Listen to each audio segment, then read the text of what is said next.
বিজেপিয়ে এতিয়া এই মুছলমান বিদ্বেষ বিয়পাই ৰাজনৈতিক বৈতৰণি পাৰ হ'ব বিচাৰিছে। মুছলমান বিদ্বেষ বিয়পাই শাসনত টিকি থাকিব পাৰি তাৰ কৌশল অৱলম্বন কৰা। অসমত বিজেপি চৰকাৰৰ পতন হলে বা বিজেপি দলটোৱে পৰাজয় বৰণ কৰিলে অসম মুছলমানৰ দখললৈ যাব, অথবা যদি বিজেপিক ভোট দিয়া নহয় তেন্তে অসম মুছলমানৰ দখললৈ যাব। ঠিক এনে এটা বাৰ্তাৰে এটা ভিডিঅ' প্ৰস্তুত কৰিছিল বিজেপিয়ে, যাৰ বাবে এতিয়া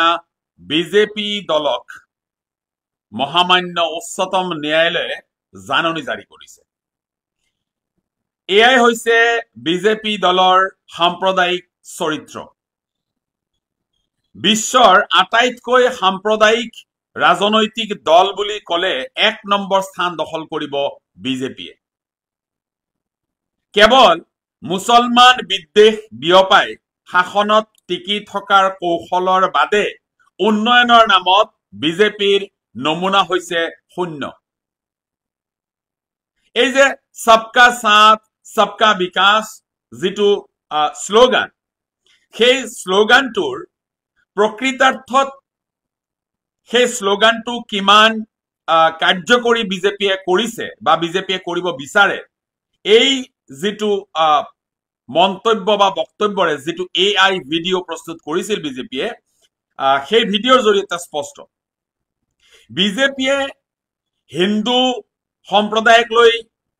উন্নয়নৰ ৰাজনীতি কৰিব বিচাৰে। ঠিক এনে এটা কথা যদি আমি ভাবো, সেয়া ভুল ভবা হ'ব। বিজেপিৰ একমাত্ৰ এজেণ্ডা হৈছে দেশত অথবা ৰাজ্যত কেনেকৈ মুছলমান বিদ্বেষ বিয়পাই শাসনত টিকি থাকিব পাৰি তাৰ কৌশল অৱলম্বন কৰা। আজি ৰাজ্যখনৰ ৰাজনৈতিক পৰিৱেশটোলৈ যদি আমি লক্ষ্য কৰো তেন্তে দেখিম যে ৰাজনীতিটো এনে এটা দিশলৈ গতি কৰিছে যে ২০২৬ৰ নিৰ্বাচনত নিশ্চয়কৈ অসমবাসী ৰাইজে এটা পৰিৱৰ্তন বিচাৰিছে, আৰু তাতে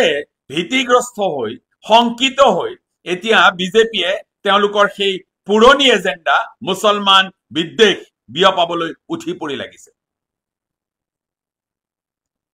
এটা কথা মন কৰকচোন যে দীৰ্ঘদিন ধৰি কংগ্ৰেছৰ শাসনত থকাৰ সময়ত আজমল মুখ্যমন্ত্ৰী হ'ব বুলি মানুহক এটা ভয় দেখুৱাই ভীতিগ্ৰস্ত কৰি বিজেপি দল শাসনলৈ আহিল, আৰু বিগত প্ৰায় 10টা বছৰ ধৰি বিজেপি দলে অসমত শাসনভাৰ গ্ৰহণ কৰি আছে। এই সময়ছোৱাত কংগ্ৰেছ শাসনৰ আমোলতকৈ কি বেছি উন্নয়ন তেওঁলোকে কৰি দেখুৱালে তাৰ খতিয়ানটো তেওঁলোকে দিব লাগে। কি ব্যতিক্ৰমী এনে কাম কৰি দেখুৱালে যাৰ বাবে পুনৰবাৰ বিজেপিক ভোট দিব লাগে, সেই কথাবোৰ তেওঁলোকে ৰাজহুৱাভাৱে দাঙি ধৰিব লাগে। তেনে নকৰি এই যে কিছুমান অপবাদ বা কিছুমান ভুৱা স্ফালন কৰি যিবোৰ ৰাজনীতি কৰা হৈছে, সেই ৰাজনীতি জানো ৰাজ্যখনৰ বাবে মংগলজনক? প্ৰতিটো কথাতে কেৱল মুছলমান বিদ্বেষক টানি আনি কি ৰাজনীতি কৰিব বিচাৰিছে বিজেপিয়ে? আজি গেৰুৱা শিবিৰৰ যিটো মূল এজেণ্ডা, সেইটো হৈছে মুছলমান বিদ্বেষ দেশখনত বিয়পোৱা, আৰু তাত কৰবাত নহয় কৰবাত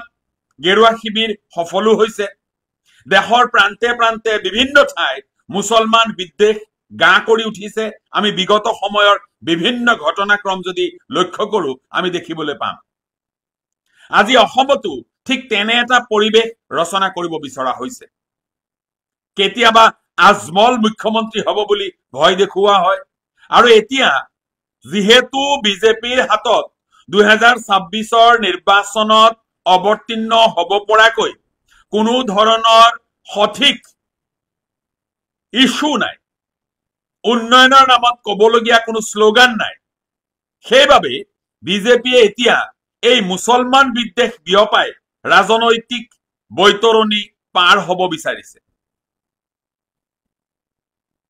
বিজেপিক ভোট নিদিলে মুছলমানে অসম দখল কৰিব এই কথাটো কিমান যুক্তিসংগত এই কথা অসমৰ ৰাইজে বিবেচনা কৰিব কিন্তু এটা কথা ঠিক যে বিজেপিয়ে অসমত এটা শ্ৰেণী সৃষ্টি কৰিব বিচাৰিছে হিতাধিকাৰী শ্ৰেণী সেই শ্ৰেণীটো সৃষ্টি কৰি অসমীয়া মানুহক পাকে প্ৰকাৰে এই চৰকাৰৰ ওপৰত নিৰ্ভৰশীল এটা জাতি বা হিতাধিকাৰী হিচাপে নিজকে প্ৰতিষ্ঠা কৰা এটা জাতি হিচাপে প্ৰতিষ্ঠা কৰিবলৈ বিজেপি দল উঠি পৰি লাগিছে যাৰ বাবে ঋণ লৈ হলেও এই দলৰ চৰকাৰে অসমত হিতাধিকাৰী কিমান বেছি সৃষ্টি কৰিব পৰা যায় তাৰ প্ৰতিযোগিতাত নামি পৰিছে শিক্ষাৰ ক্ষেত্ৰত এই চৰকাৰৰ যি উন্নয়নৰ নমুনা আমি দেখিলো শিক্ষাৰ ক্ষেত্ৰত এটা ফ্লপ চৰকাৰ চিকিৎসাৰ ক্ষেত্ৰত উন্নয়নৰ নামত এটা ফ্লপ চৰকাৰ সামগ্ৰিকভাৱে ৰাজ্যখনৰ উন্নয়নৰ নামত এটা ফ্লপ চৰকাৰ দেশৰ লগতে ৰাজ্যখনত ভয়াবহ হাৰত বৃদ্ধি পোৱা নিবনুৱা সমস্যা সমাধানত একেবাৰে বিফল এইখন চৰকাৰে অৱশেষত আশ্ৰয় লৈছে কেৱল মুছলমান বিদ্বেষৰ বিজেপি দলক ভোট নিদিলে বা বিজেপি দল পুনৰবাৰ ক্ষমতালৈ নাহিলে অসম উন্নতি হ'ব আমি সেই কথাহে বুজিম যদি বিজেপি দলক আমি আকৌ নিৰ্বাচিত কৰো বা বিজেপি দলটোকেই যদি আমি শাসনৰ গাদীত বহুৱাও নিশ্চয়কৈ অসমত কোনোবা নেতা মন্ত্ৰীৰ পত্নীৰ সম্পত্তিৰ পৰিমাণ বাঢ়িব পুঁজিপতি বনিয়া গোষ্ঠীয়ে অসমখন গ্ৰাস কৰিব এই যে মুছলমান বিদ্বেষ বিয়পোৱা হৈছে বা বিজেপি দলক ভোট নিদিলে মুছলমানে অসম দখল কৰিব বুলি কোৱা হৈছে তাৰ সমান্তৰালকৈ আমি ক'ব খুজিছো যে যদিহে আমি বিজেপি দলক পুনৰবাৰ শাসনলৈ আনো তেন্তে নিঃসন্দেহে গোটেই অসমৰ মাটি সম্পত্তি বা প্ৰাকৃতিক সম্পদ ইত্যাদিৰ ওপৰত পুঁজিপতি বনিয়া গোষ্ঠীৰ যিটো প্ৰভুত্ব সেইটোহে স্থাপন হ'ব সমান্তৰালকৈ অসমৰ যি ভূমি আছে সেই ভূমিৰ গৰাকী বা সেই ভূমিৰ যি অধিকাৰ সেই ভূমিৰ যি মালিকী স্বত্ব অধিকাংশ ভূমিৰ মালিকী স্বত্ব কোনোবা মামীৰ হাতলৈ যাব কোনোবা নেতা মন্ত্ৰীৰ পত্নীৰ হাতলৈ যাব সেয়া নিখন্দেহে আমি ক'ব পাৰো বিগত সময়ছোৱাত কিমান নেতা মন্ত্ৰীৰ সম্পত্তিৰ পৰিমাণ কিমান শতাংশ বাঢ়িল এই কথা আমি জানিব বিচাৰিছো বিগত সময়ছোৱাত মামীৰ সম্পত্তি অথবা নেতা মন্ত্ৰীৰ পত্নীৰ নামত থকা সম্পত্তি কিমান হাৰত বৃদ্ধি পালে এই কথা অসমবাসীয়ে জানিব বিচাৰিছে বিগত সময়ৰ চৰকাৰৰ আমোলত কিমান ভূমি পুঁজিপতি বনিয়া গোষ্ঠীক হস্তান্তৰ কৰা হ'ল এই কথা অসমবাসীয়ে জানিব বিচাৰিছে হিন্দু মুছলমানৰ ৰাজনীতিৰ স্থান অসমত এতিয়া আৰু দিয়া নহব জুবিন গাৰ্গৰ মৃত্যুৰ পিছত অন্তত অসমবাসীয়ে এটা কথা স্থাপন কৰিব বিচাৰিছে সেইটো হৈছে যে সাম্প্ৰদায়িকতা বিহীন এখন অসম আৰু এই কথা কৰবাত নহয় কৰবাত বিজেপি দল শংকিত হৈছে যে জুবিন গাৰ্গে দেখুৱাই যোৱা সেই আদৰ্শ মতে যদি অসমবাসীয়ে অসমত এটা সাম্প্ৰদায়িকতা বিহীন ৰাজ্য গঠনৰ বাবে আগবাঢ়ি আহে তেন্তে নিখন্দেহে বিজেপি দলৰ সেই সান্দহ খোৱা বালি তল যাব বিজেপি দলে সেইবাবেই শংকিত হৈ এতিয়া এই মুছলমান বিদ্বেষটোক প্ৰাধান্য দি তেওঁলোকৰ ৰাজনৈতিক পৰিক্ৰমা আগুৱাই নিব বিচাৰিছে এতিয়া অসমৰ ৰাইজে নিৰ্ধাৰণ কৰিব যে বিজেপি দলক পুনৰ শাসনলৈ আনি মামীৰ লগতে নেতা মন্ত্ৰীৰ পত্নীৰ সম্পত্তি বৃদ্ধিত সহায় কৰিব নে সেই আদানী সমন্বিতে পুঁজিপতি বনিয়া গোষ্ঠীক গোটেই অসমৰ মাটিৰ সম্পত্তিৰ গৰাকী কৰিব এই কথা অসমৰ ৰাইজে নিৰ্ধাৰণ কৰিব যদি অসমৰ ৰাইজে বিচাৰিছে যে মামীৰ সম্পত্তিৰ পৰিমাণ বাঢ়ক নেতা মন্ত্ৰীৰ ভূমিৰ সম্পত্তি বাঢ়ক, পুঁজিপতি বনিয়া গোষ্ঠীৰ হাতত গোটেই অসমখন যাওক, লগতে গোটেই অসমখন কেৱল হিতাধিকাৰীৰে ভৰি পৰক, এনে ধৰণৰ এটা বিশৃংখল অসম যদি কোনোবাই বিচাৰিছে তেন্তে নিঃসন্দেহে তেওঁলোকে বিজেপি দলক আদৰণি জনাব। আৰু যিসকলে নিবিচাৰে যে অসমখনত কেৱল